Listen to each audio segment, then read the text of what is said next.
Welcome back, I'm Retro Buck, and today we are going to be reviewing Robocop on the NES.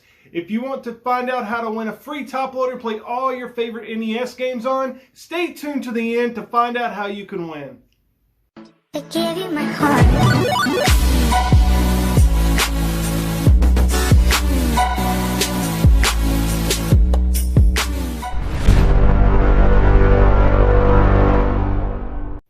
Robocop was a decent game, although it did have its moments, but unlike, let's say, Back to the Future, it at least follows some kind of storyline.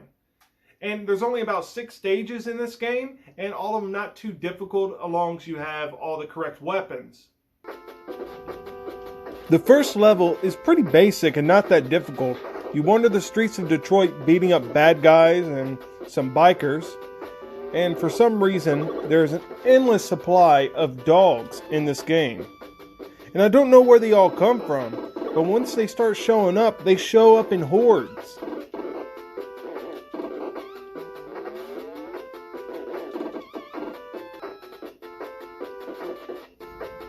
Apart from a bunch of bad guys, there are some health and time bonuses you can pick up. But other than this, I mean, it's just a short walk to the end of the level.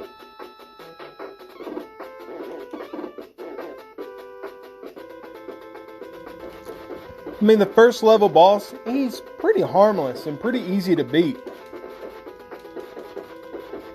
All it takes is a couple of good hits, and every time you hit him, he freezes and backs away. So it's not like you're dodging any attack. You can consider him the easiest boss in the game. Heading back out to nighttime Detroit, and here you'll start seeing bad guys shooting from the windows. But the most annoying ones are the clowns that you come across in the windows that shoot down flamethrowers at you.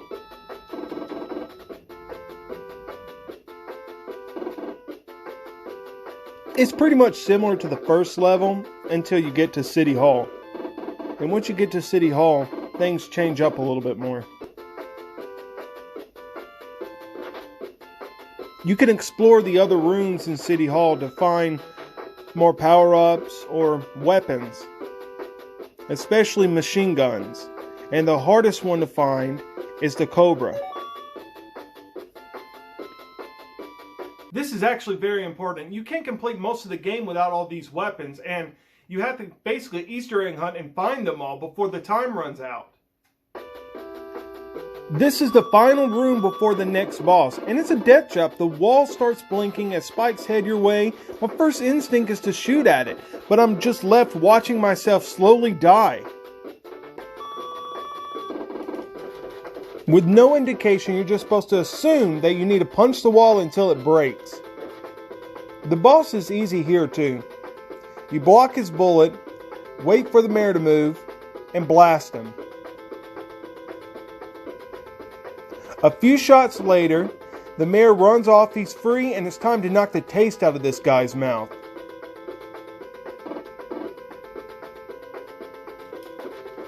You come on, take it! Then he flops away and the mayor is saved. Now it's on to a minigame. The minigame here is pretty simple. You just blast all the targets and try to get the high score. And the game isn't that bad, but it's not that original either. It's a bit disappointing that the light gun wasn't an option here. I mean, it was for Bayou Billy, and let's be honest, the coolest part of Robocop was his gun. So if they would have made a replica light gun of Robocop's gun, I mean, they could have sold it with the game and made a lot more money. Now we've come to the storage building. It's full of bad guys and some stairs, and you can find some health and also some weapons. The most frustrating part to me is the elevators. But the most important thing is collecting the machine gun and the Cobra. The Cobra is absolutely necessary, and it's very hard to get the ammo for it. And it's best not to touch it or use it until you need it.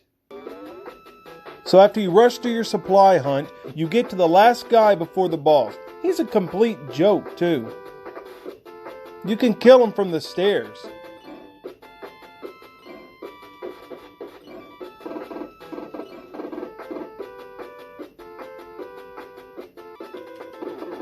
The boss here is Clarence and his men.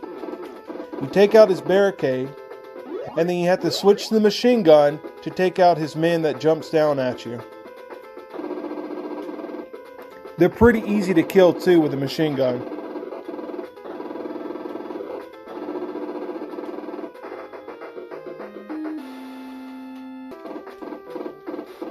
So we finally made it to the OCP headquarters.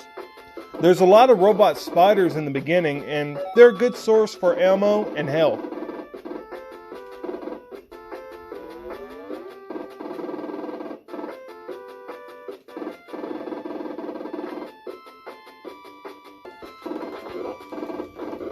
The hardest part in this level is the stupid barricade that shoots lightning bolts down at you.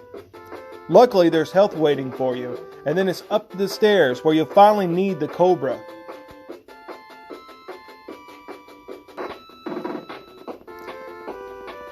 You get to a flame-throwing robot that will appear, and it can be taken out with one hit, as long as you have the Cobra.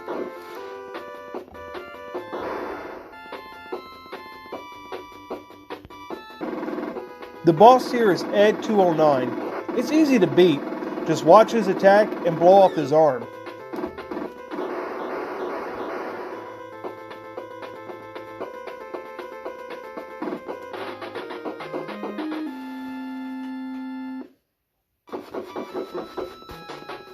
After heading through the steel plant, you face off with Clarence. The easiest way to kill him is by staying to the far left. The mechanical arm will freeze, and Clarence can easily be taken out from there.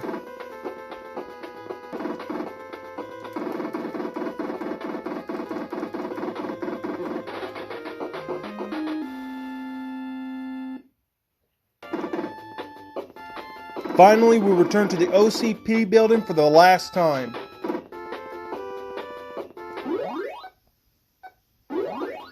We use our last Cobra bullet on the flame-throwing robot. And then as a finale, we finally face Ed 209 for the last battle. He dies in the same way as the first one though.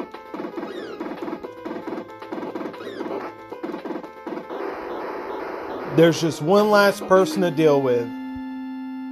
Dick, you're fired! Thank you.